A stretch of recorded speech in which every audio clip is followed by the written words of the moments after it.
She is the Executive Director of the IGDA, the International Game Developers Association, and we are excited to hear her perspective about the gaming industry today and where she is and where she thinks it's going.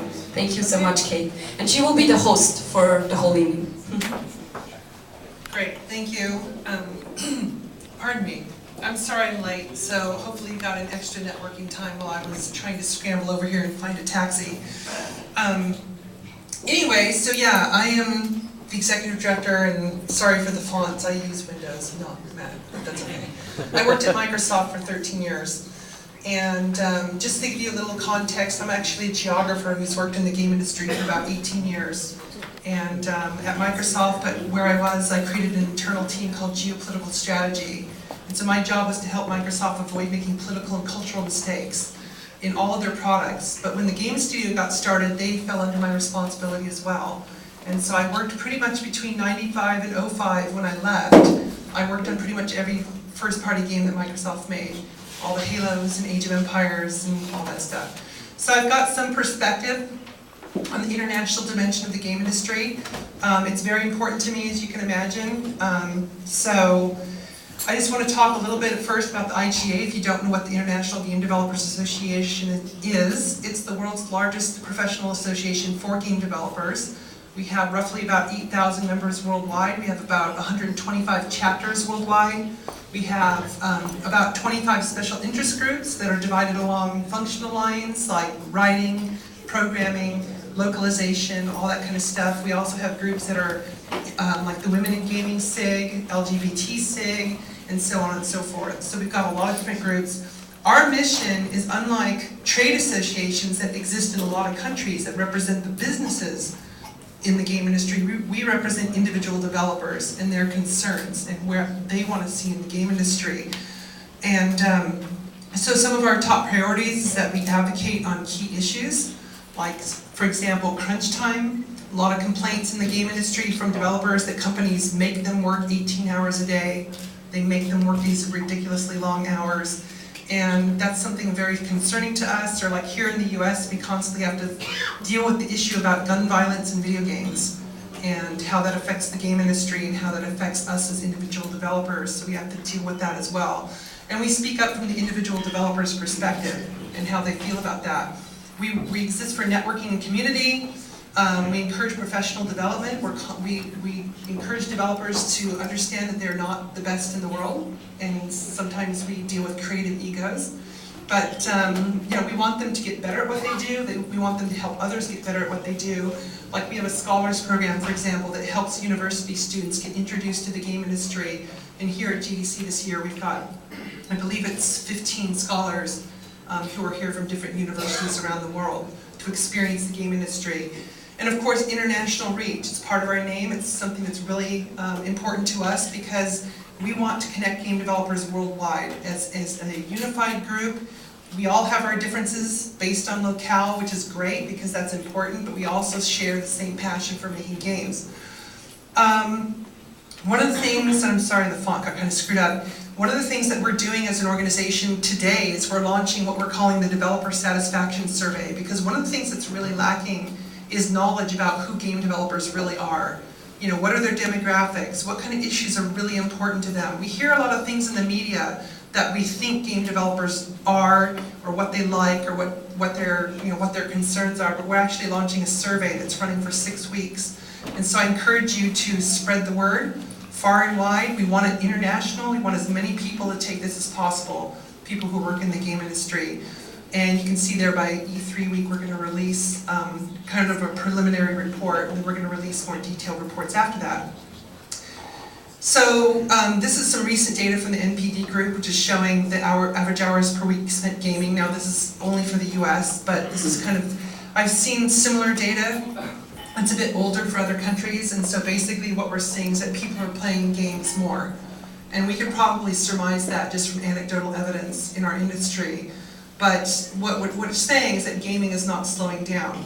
And if you follow things like the PricewaterhouseCoopers report that they put out every year, they're showing that gaming is still increasing from 6 to 7% globally as an industry year on year. And so it's a significant industry, and despite the global economic slowdown, it is still growing. Now, the interesting part is that a lot of that growth is going to be occurring outside the traditional markets. So like the PwC report, for example, is showing, they're projecting in Kenya, for example, that gaming is going to increase 22% in the next 3 years. Russia will be the 8th largest market in 3 years, and so on. So there's a lot of areas of the world that are untapped. A lot of localization does not occur for example, for Kenya, or for Vietnam, or some of these other markets where the growth is going to be staggering. So, our industry does continue to evolve, and again, this is just US numbers because that's all I had at the time. But you can see here that we've seen an interesting year. We've seen how, obviously because of the console launches, the hardware sales have been extremely vigorous, which is in its own way sort of reinvigorated the industry to some degree. Although it's interesting because we know our industry is evolving. So just last year, but prior to the PS4 announcement, I had most people I knew in the industry were saying that consoles are dead, that we're done with consoles. 24 hours later, after the PS4 announcement, these same people are saying it's a new era for consoles. So what is it? Well, yeah, it's a new phase of consoles. I call it kind of a last gasp of the console era, in my opinion. But hey, it's making money for the industry. But you can see here, like at least on the US side, the software was down. So despite the hardware sales being vigorous, the software actually went down. The accessories were just kind of okay. So what does this mean? Well, when we see news like this, that, you know, like Irrational Games is shutting down, which was a huge shock to a lot of us in the industry. I mean, this is something we did not expect to hear. Or just the other day when PopCap laid off another round of employees. So this is a challenging issue for us. I mean, the industry continues to change. For a lot of individual developers, it's kind of scary. They don't know what their future is, and yet we know from projections and from data that the industry is continuing to grow. So it's not necessarily that it's falling apart, it's the fact that it's shifting. The platforms are shifting, the locales are shifting, and so what we have to understand is we have to design for global audiences. Because I think a lot of us in the industry don't realize that localization accounts for about 50% of the global industry's revenue. It's a lot of money. It's a lot of money just from localized versions of games. And again, I just kind of jumped the gun, but you can see there the PricewaterhouseCoopers projections on what the industry is going to be worth in 3 years and the double-digit growth.